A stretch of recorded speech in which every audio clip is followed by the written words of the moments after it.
Depuis juróom-ñeenti fan wër nañu fukki région ak ñett ci Sénégal muy tournée nationale boo xam ni dañ ko jagleeloon suñu station régionale yi ak suñu télévision zonale yi parce que tey RTS fukki chaîne rajo ak ñaar la am ak juróom-ñaar fukki chaîne ak juróom-ñaar rajo fukk ak ñeent yi yëpp mu ngi ci région yi Dakar am rajo Sénégal Dakar FM ak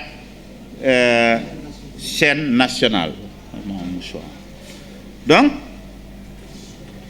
ñu amit télévision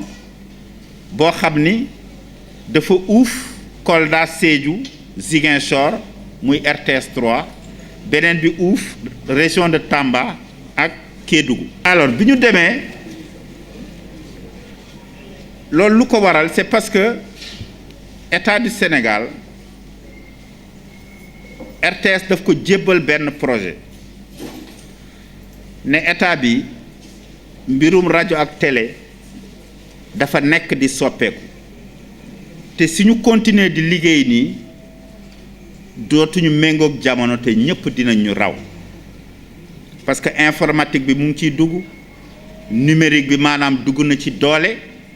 caméra yi amatul ay cassette ay carte la ñuy am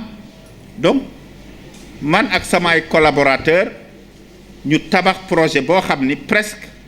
20 milliards la président Macky Sall nangul ñu ko benn pàcc bi mu jëkk ko génnee ci francophonie ñu acquérir benn partie matériel bi loolu moo tax ba ñu réussir couverture sommet francophonie 2016 mu mottali financement bi looloo ñu jàppale ñu assurer couverture élection législative yi presque 40 listes la woon du lu yomb te loolu ñun obligation la woon ci ñun ñu assurer couverture élection présidentielle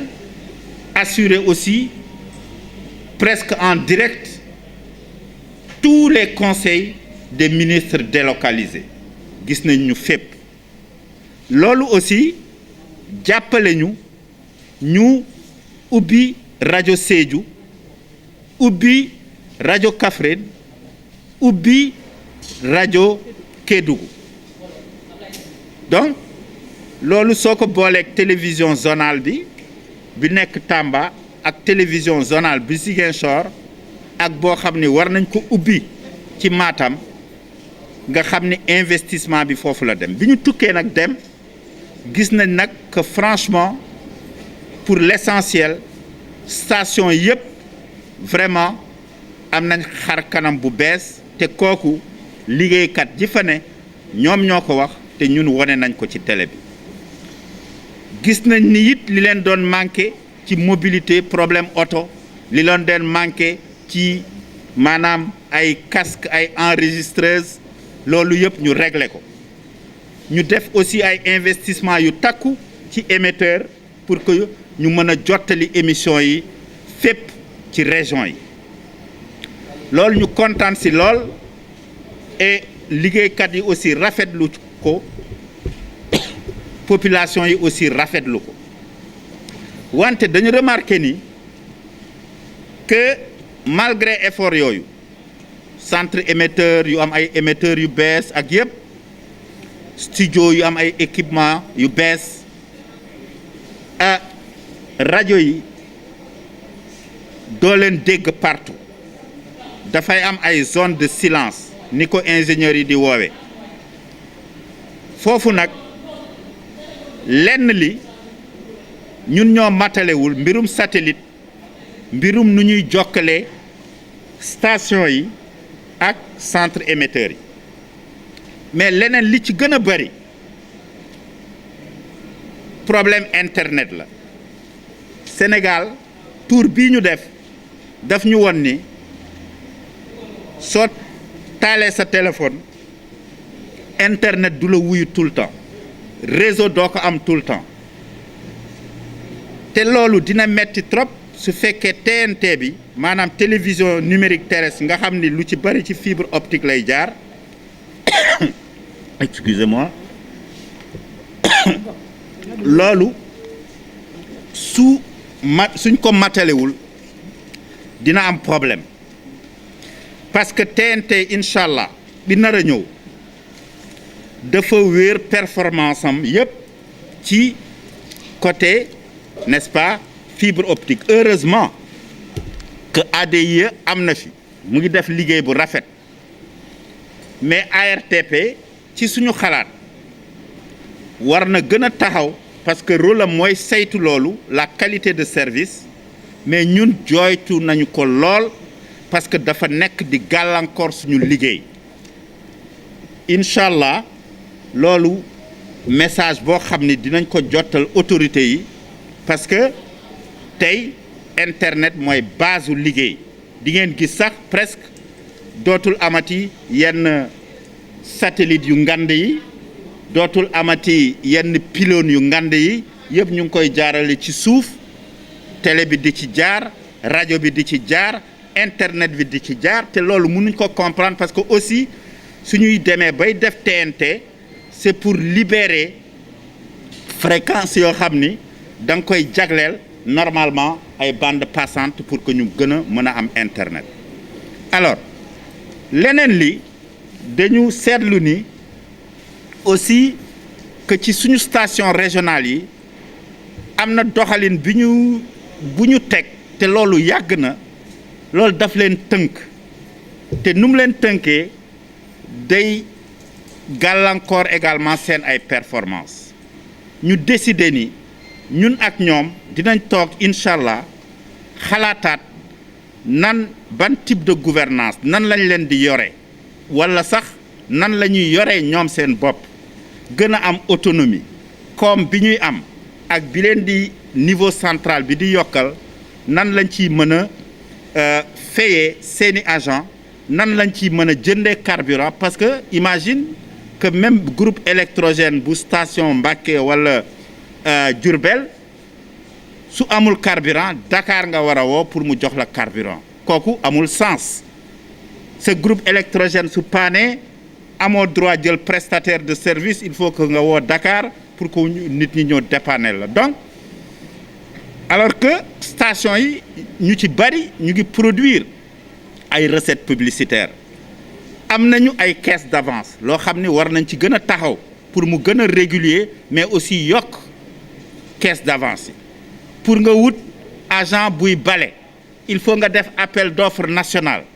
te tey ñu ngi wax décentralisation acte 3 territorialisation des politiques publiques kon da nga war a jox entreprise gox bi n'est-ce pas les opportunités pour que ñoom aussi ñu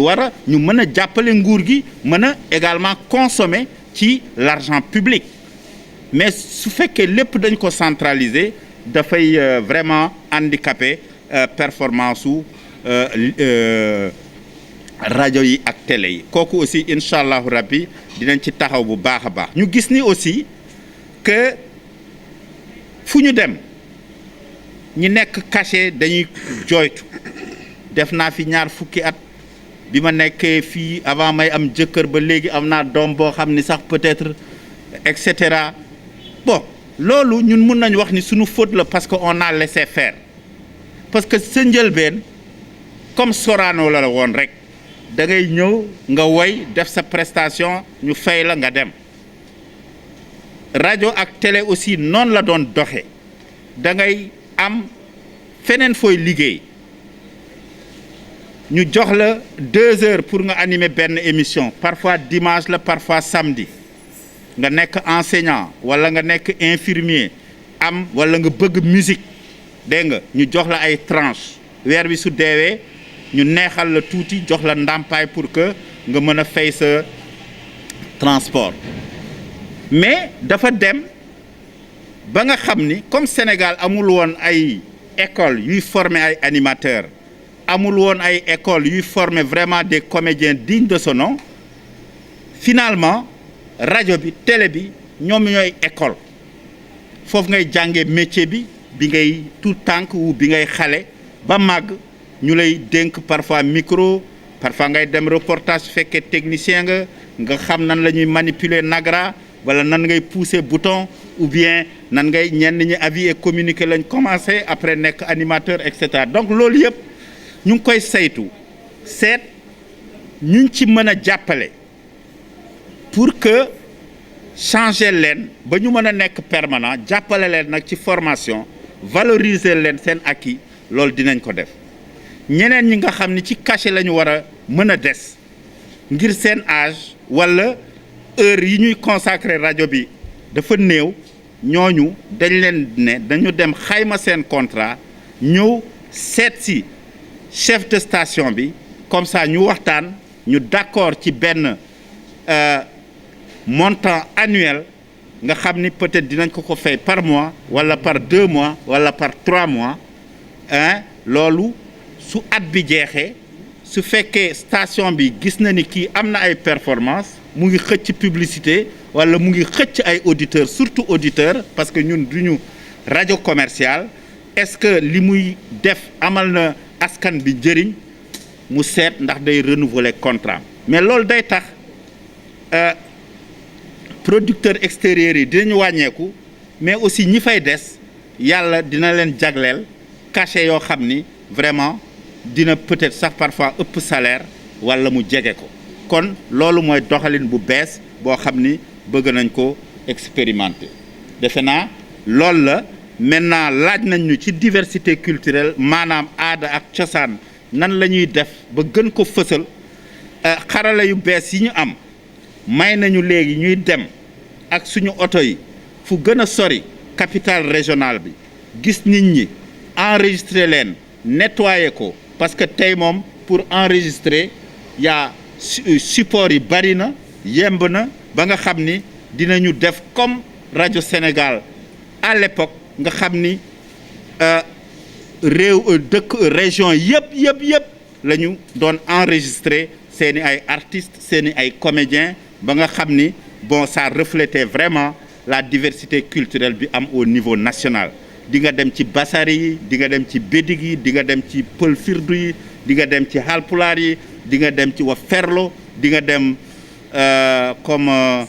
séeréer yi ak kooku doon woy ndaga à Kaolack et cetera di nga dem ngoyaan tout ça loo xam ni deewul ñun ñoo yaakaar ni dee na parce que déggatuñ ko rajo comme niñ ko doon déggee mais ku tàmm di voyager di dem ci dëkk yu ndaw yi cosaan boobu mu nga fa ba léegi te ñoom duñu bàyyi mukk cosaan boobu dee parce que gisuñu lu leen ko remplacer kon nag ñun li ñuy ñaan yàlla mooy suñu mission bi mu déboucher ci ñu gën a répondre ci suñu slogan parce que service public lañu le public notre raison d'être parce que il faut que rajo bi soppeeku ànd ak jamono continuer di def sa mission de service public di informer mais aussi di divertir un divertissement boo xam ni ànd na aussi ak sunu ay valeurs maa ngi leen di remercier